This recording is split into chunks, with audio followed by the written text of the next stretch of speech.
Señores de noveno grado, bienvenidos de nuevo a este espacio de formación virtual en su clase de artes. Muy felices Pascuas para ustedes. Espero que esta semana de reflexión y espiritualidad la hayan compartido con sus familias y podamos retomar de forma muy juiciosa nuestra labor académica a partir de hoy. Bien, la semana anterior, en la sesión anterior, estuvimos revisando las vanguardias artísticas del siglo XX, lo que llamamos las primeras vanguardias del siglo. Estas que aparecen, digamos, desde finales de 1886 con el impresionismo y van a avanzar, digamos, hasta el periodo de posguerra. Cada una de estas vanguardias tiene unas particularidades y unos desarrollos que van, digamos, en tres frentes, básicamente que son la pintura, la escultura y la arquitectura. Aunque muchas de ellas también involucran la poesía, el texto, digamos, novelado, la fotografía y algunas otras prácticas artísticas o combinaciones de ellas. Hoy vamos a centrar nuestra atención, vamos a dedicar esta sesión a plantear una práctica artística a través de un artista que es Marcel Duchamp.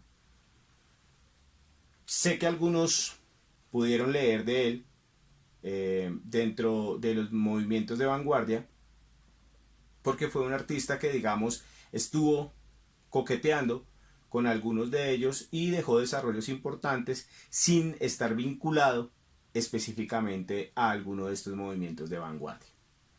Marcel Duchamp es considerado el artista más importante del siglo XX, básicamente porque a través de los desarrollos que hace él, del pensamiento o de los planteamientos que hicieron los dadaístas, se va a fundar el arte conceptual, que va a atravesar la segunda mitad del siglo XX y lo que llevamos avanzado del siglo XXI.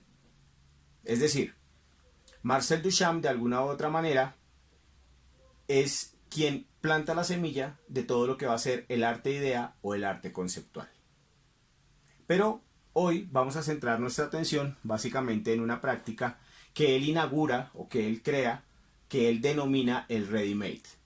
Bien, empecemos por decir entonces que Marcel Duchamp, digamos, lo vimos dentro del dadaísmo, que es, digamos, una práctica de entreguerras que plantea un ejercicio anti-artístico, siendo, digamos, o considerando más bien el arte como un discurso que había que reevaluarse a través de esa lógica de la razón que había dominado y que había llevado, digamos, a esos enfrentamientos de las guerras mundiales. En el dadaísmo entonces va a ser muy importante, digamos, el tratamiento que se le da a los objetos, el valor que se le da al objeto y cómo el objeto se convierte de alguna u otra manera en la obra de arte que puede hacer una narrativa o construir un discurso. Saliendo, digamos, de esas lógicas clásicas del arte y la representación. Lo vamos a ver con el, digamos, muy fuerte a Marcel Duchamp en el futurismo italiano. En el futurismo italiano, básicamente porque, como ya sabemos, la vanguardia del futurismo lo que buscaba o lo que quería plantear era cómo se representaba el movimiento. Y esa idea de cómo representar, digamos, el movimiento, la figura en movimiento como un testimonio de la modernidad, nos va a llevar a obras en las cuales la figura va a estar determinada por las posibilidades que tiene casi cinematográficas, fotográficas, de un paso a paso, como si se estuviera construyendo un movimiento real. Y ahí va a ser determinante esta obra que aparece acá, que es el desnudo bajando la escalera de Marcel Duchamp. Esta obra, digamos, pone a Marcel Duchamp en la escena del arte a sus 25 años. Ya había hecho otras obras muy de este corte y unos estudios muy previos en los que se ve prácticamente el paso a paso de un hombre desnudo bajando la escalera. Bien, ¿Por qué es importante esta obra? Porque, digamos, va a contribuir al discurso del futurismo, pero también va a ser el punto de partida de muchas de las representaciones de Marcel Duchamp. Duchamp venía de una familia de artistas, sus hermanos también eran pintores, grabadores, al igual que su padre. Digamos, entendemos a Duchamp inicialmente como un pintor que busca, que escarba dentro de las vanguardias y toma algunos elementos de ahí para construir su propio discurso. Por eso Duchamp no está enmarcado específicamente en ninguna de las vanguardias. También hará, digamos, una cierta aproximación al surrealismo a través del tratamiento de los objetos. Es decir, cómo el objeto intervenido se convierte en un objeto poético, onírico, que da unas posibilidades de significado. Y precisamente hablar de las posibilidades de significado de los objetos es lo que nos va a plantear él con el ready-made. Bien. El ready-made es tal vez la ruptura más importante que se hace en el arte occidental en la primera mitad del siglo XX. Y tiene que ver eso con una necesidad de superar, digamos, una lógica retiniana. Cuando hablamos de una lógica retiniana es que solo el ojo lee objetos concretos. ¿A qué me refiero? Si vamos a una exposición y vemos un cuadro de una manzana, pues no hay otra posibilidad de significado diferente a que es una manzana. Está representada una manzana a través de la pintura o a través de la escultura, pero pues es una manzana. En esa búsqueda de significados más allá del objeto o de lo que el ojo puede ver, pues nace esa idea del ready-made. El primer ready-made que realiza Duchamp ni siquiera se llama así, el nombre va a ser posterior. Pero, digamos, él empieza a construir un discurso con los objetos cotidianos, con objetos, digamos, que están en cualquier espacio y tienen una función. Aquí hay que distinguir entonces dos cosas. Vamos a hablar de los ready-made como un objeto estéticamente anestesiado, es decir, no es totalmente un objeto funcional, que sería como la opción de tener el objeto haciendo lo que debe ser o para lo que fue creado, ¿sí?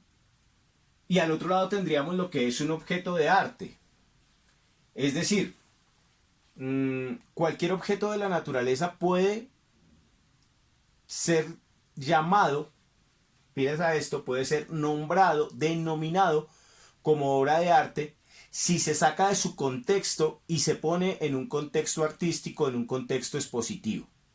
Bien, entonces, digamos, los primeros trabajos de Marcel Duchamp involucraban objetos como, por ejemplo, una pala para retirar nieve en invierno, simplemente la pala colgada, y eso ya, digamos, empezaba a suscitar un tipo de lectura diferente del objeto.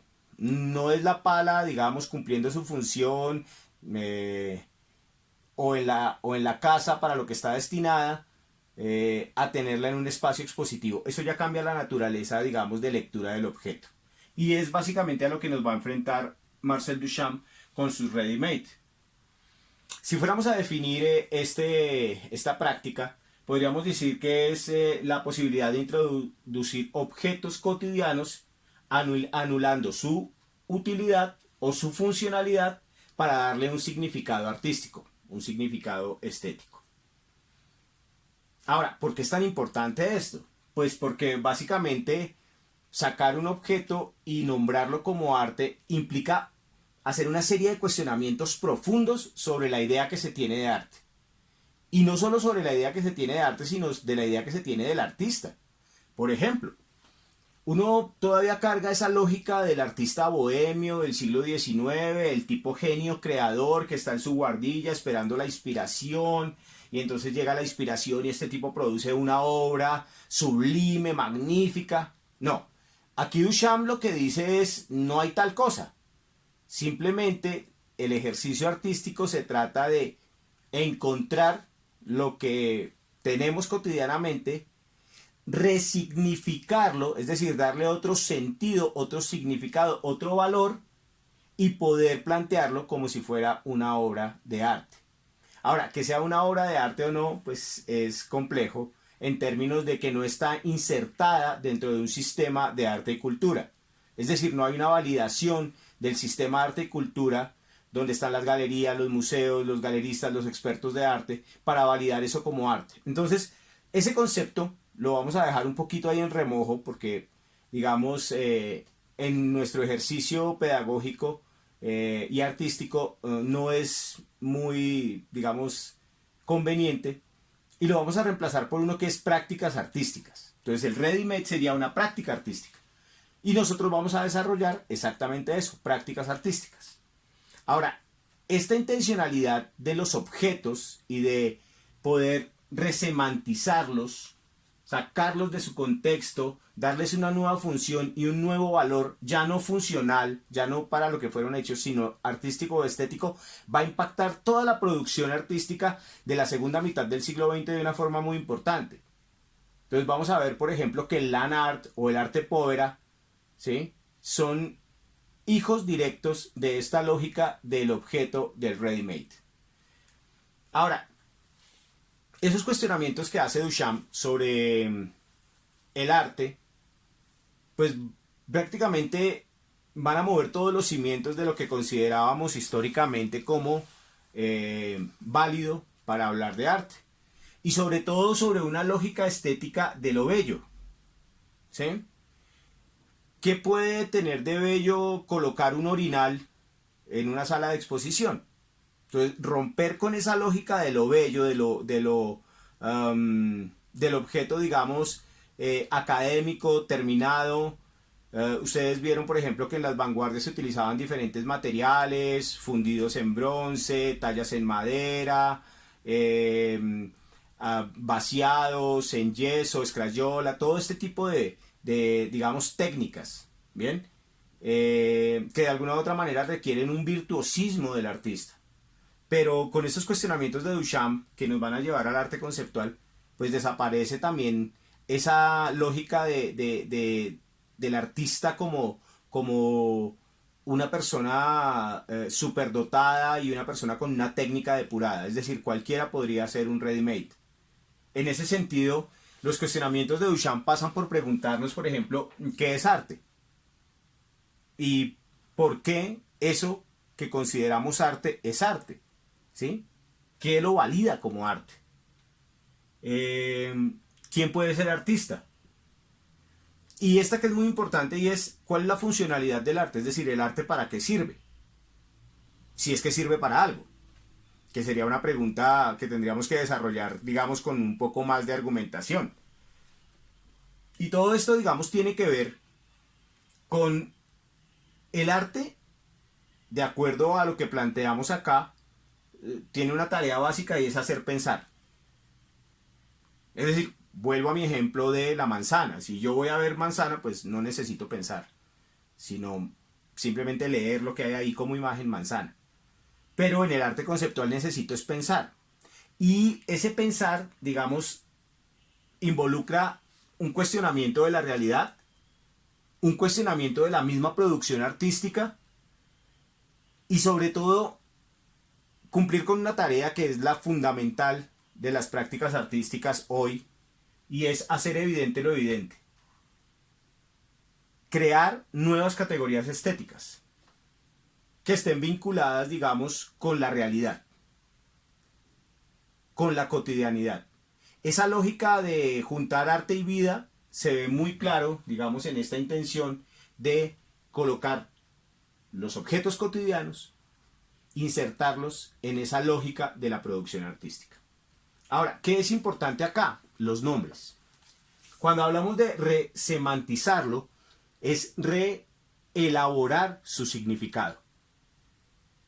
Uno podría pensar en un objeto funcional cualquiera, pero cómo ese objeto funcional se convierte en otra cosa o es una apuesta estética a través de cambiar el nombre. Entonces, por ejemplo, Esto va a ser importante porque en la segunda etapa, digamos, de la lógica del arte conceptual, lo va a retomar muy juiciosamente un artista que se llama Joseph Kosuth, el cual veremos en una sesión posterior, apelando básicamente a eso, al objeto, a la representación del objeto y a la definición, es decir, a cómo el lenguaje construye también el objeto. Pero pues eso lo veremos posteriormente. Hay que decir entonces que todas las prácticas que nosotros esperamos desarrollar como parte de ese campo expandido, pues tienen que ver con esta lógica del ready-made. Fundamentalmente, Duchamp dice, arte es todo aquello que se denomina como arte, es decir, que se puede nombrar como arte. Y esta frase nos va a conectar, digamos, con el arte conceptual o arte idea a través de cuáles son las posibilidades de significado que tiene el objeto frente al espectador. Y cómo el espectador, digamos, tiene que hacer un ejercicio de participación consciente a través de un capital cultural. Es decir, aquí lo que se necesita es comprender de alguna u otra manera para alcanzar ese goce estético dentro del arte, dentro de esa idea de consumo cultural del arte. Bien, hablemos entonces ahora, por ejemplo, ya puntualmente de dos de estos ready-made, que son Rueda de Bicicleta de 1913, que digamos es una obra que tiene dos objetos que están mínimamente intervenidos. La lógica del ready-made es, yo puedo intervenir el objeto de forma mínima, ¿cierto? O simplemente dejo el objeto como está y apelo a renombrarlo para contextualizarlo en otra condición que no sea su naturaleza propia del objeto. Entonces, aquí está, por ejemplo, Rueda de Bicicleta. Como ven, es un taburete, ¿cierto?, en el cual nadie se va a sentar. Y nadie se va a sentar porque básicamente tiene en la parte superior una rueda de bicicleta que tampoco podríamos utilizar porque está anulada. Entonces, las dos posibilidades que tienen esos objetos de ser funcionales dejan de existir y se genera entonces una posibilidad de significado estético, artístico, uniéndolos. ¿Ven? Esa es, digamos, una primera lógica de trabajo dentro del ready-made. La otra la encontramos en esta obra, que es tal vez la obra más importante de Marcel Duchamp en esta etapa del ready-made, y se llama La Fuente. ¿Qué es La Fuente? Está colocado así en posición, digamos, vertical, pero si lo tuviéramos en esta posición, pues tenemos un orinal totalmente convencional, ¿cierto? Totalmente convencional, de los que encontramos en los baños. Es un objeto producido industrialmente. Es un objeto que tiene una función dentro de, digamos, la vida cotidiana. Pero el solo hecho de firmarlo y de colocarlo en un espacio expositivo y renombrarlo como La Fuente ya da un sinnúmero de posibilidades y de significados. Aquí es importante el detalle de la firma, porque no firma Marcel Duchamp. Firma como Hermuth. Hermuth era el dueño de la fábrica de orinales. Entonces aquí hay un cuestionamiento profundo sobre esa lógica de quién es el artista y si realmente este objeto es arte o no. La historia del arte lo va a validar y el sistema de arte y cultura lo van a validar como una obra artística. Un orinal que puede costar X cantidad de dinero se puede vender, subastar por cientos de miles o millones de dólares. Y eso es porque entra dentro del sistema de arte y cultura. ¿Ven? Entonces, nosotros vamos a jugar a esta misma lógica. Yo les voy a dejar junto con este video de enunciación de clase un video donde explican pormenorizadamente cuál es la lógica del ready-made. Y a partir de ese video, de esta enunciación, la idea es que cada uno de ustedes realice un ready-made, o bien haciendo una mínima intervención de objetos, o dejando el objeto tal cual, pero resemantizándolo y construyendo conceptualmente un discurso que pueda permitirle a ese objeto operar como un objeto estético y no un objeto funcional. El ejercicio es muy sencillo. Entonces, vamos a buscar en la casa un objeto, vamos a construir ese objeto en cuanto a su significado o a intervenirlo, si así lo queremos hacer, y a través de un video corto de 30 segundos que vamos a colgar en la plataforma, vamos a explicar nuestro ready-made. ¿Bien?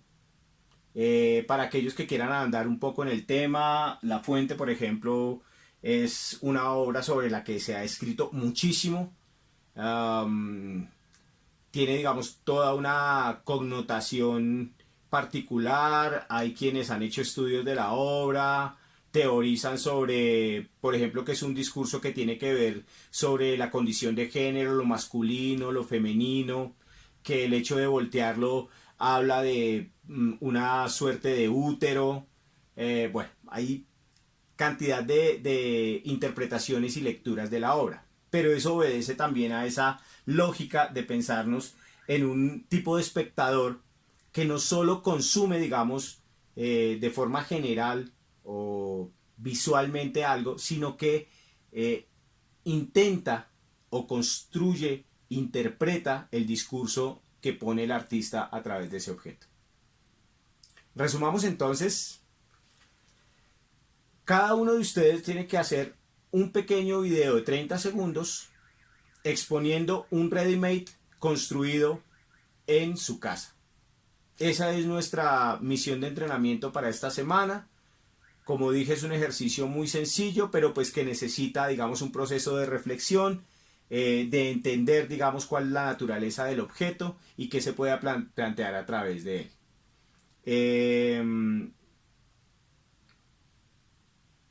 Por último, quisiera darles un pequeño ejemplo sobre eso de nombrar y de cómo nombrar construye la obra.